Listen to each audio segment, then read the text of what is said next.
नाज़रीन, ख़बर शामिल कंदासीं। मटियारी मां ग़ुलाम मुर्तज़ा शाह जी रिपोर्ट मुताबिक़ क़ाइदे जमियतुल मौलाना फ़ज़लुर रहमान जे हुकुम ते जमियतुल उलमा इस्लाम ज़िला मटियारी जी मेज़बानी हेठि मुल्क में घाटे तोड़ महांगाई ऐं पेट्रोल जी वधियल क़ीमतुनि ख़िलाफ़ रैली कढी एहतिजाजी मुज़ाहिरो करे नाअहल हुकूमत ख़िलाफ़ शदीद नारेबाज़ी कई वई।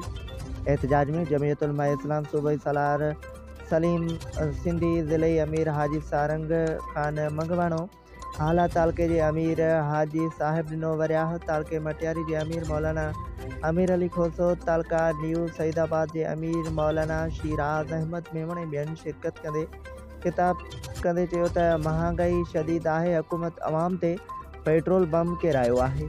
हुकूमत नाअहल थी चुकी आहे। मुल्क जा फ़ैसिला ॿाहिरीं क़ुवतनि जे चवण ते थियनि था। IMF जे चवण ते अवाम ते ॻरा टैक्स मढ़िया विया आहिनि, जंहिं अवाम जो जीअण जंजाल करे छॾियो आहे।